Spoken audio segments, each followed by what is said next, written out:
Bom dia, irmãos. Vamos continuar, né? Vamos continuar depois da lição. Bom dia. Aleluia. Bom dia.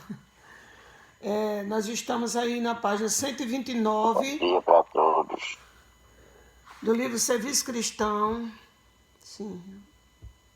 Geilda, seu microfone tá ligado. Tá desligado. Verdade. Pois é, irmãos, estamos aí no final desse capítulo lindo aí do Serviço Cristão, que é o regime alimentar e a saúde. Quer? Eu sei, o livro é a ciência do bom viver, mas o capítulo é o regime alimentar e a saúde. No livro que eu estou lendo, nessa versão aqui, é página 129, a partir do segundo parágrafo, que diz: deve-se evitar cozinhar no sábado. Não é por isso necessário comer frio. No tempo frio, a comida preparada no dia anterior deve ser aquecida.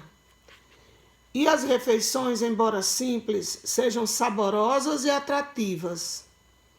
Especialmente nas famílias em que há crianças, é bom aos sábados qualquer coisa que seja considerada como um prato especial, coisa que a família não tenha todos os dias.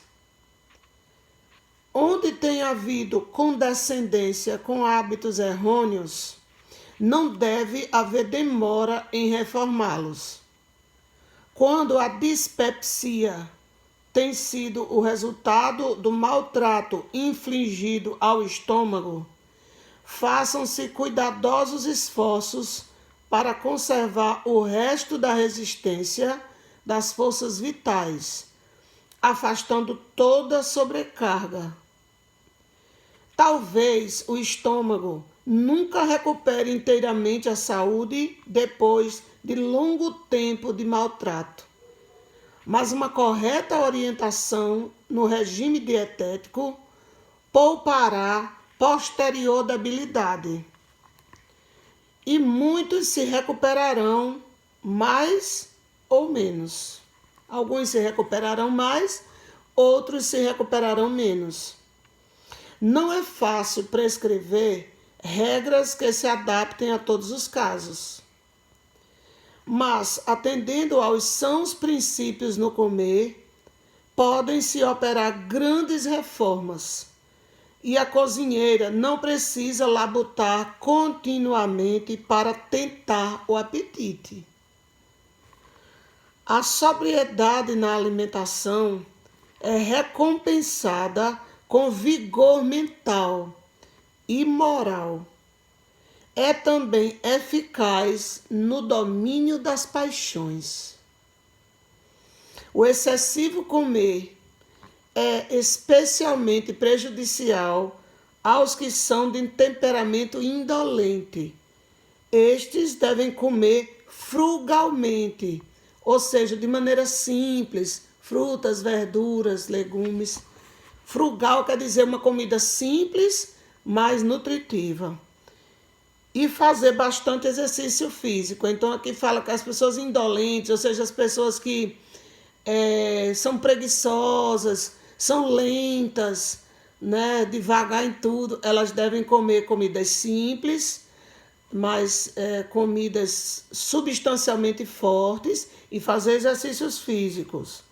Existem homens e mulheres de excelentes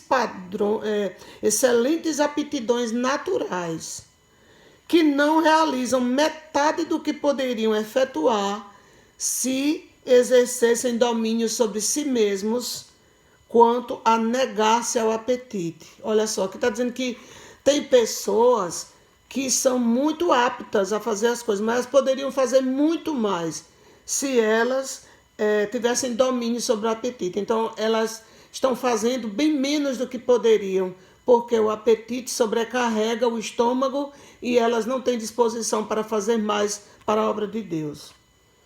Muitos escritores e oradores falham nesse ponto.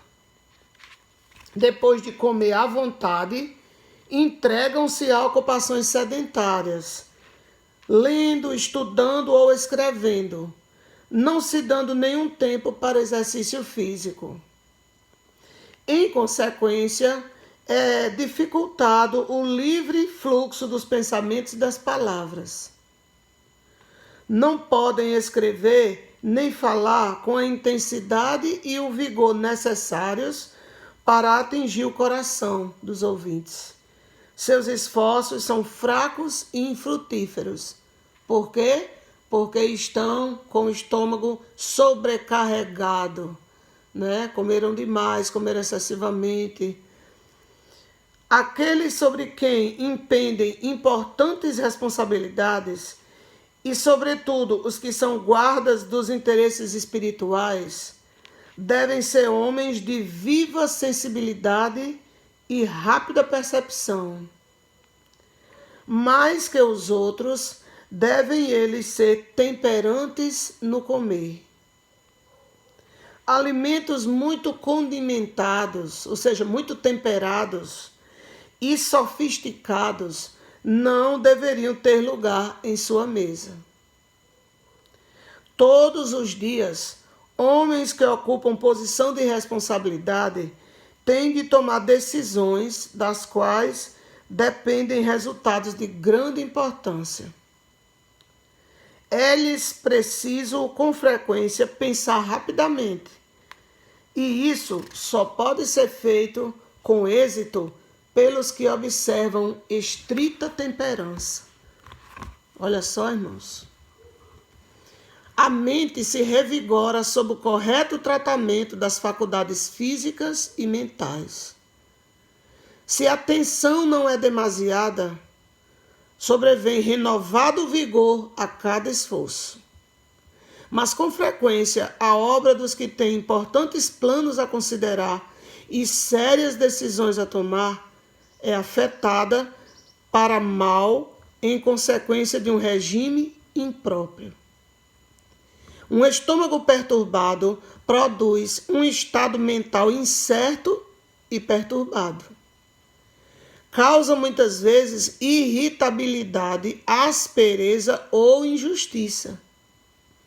Muito plano que haveria sido uma bênção para o mundo tem sido posto à margem.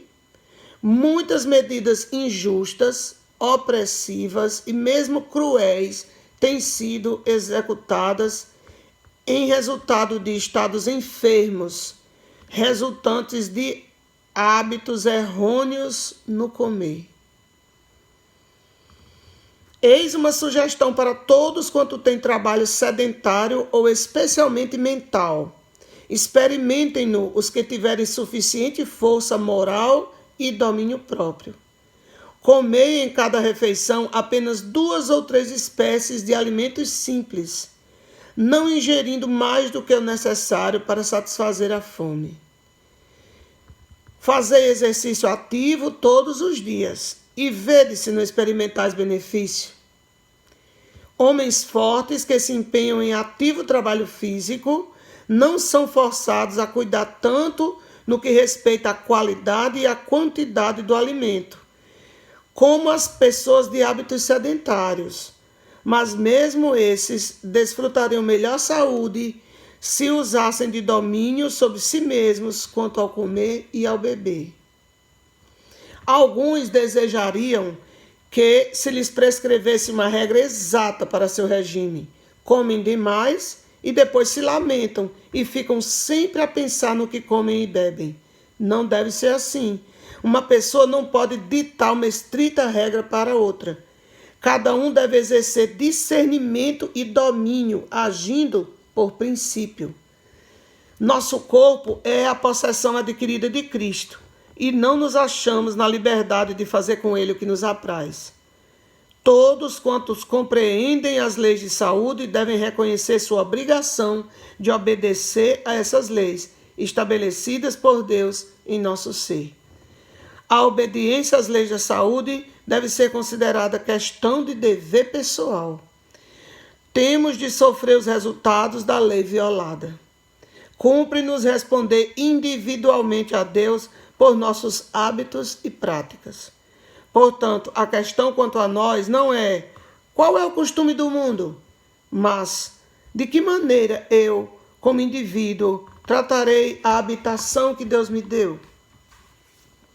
Qual é a pessoa sorteada de hoje?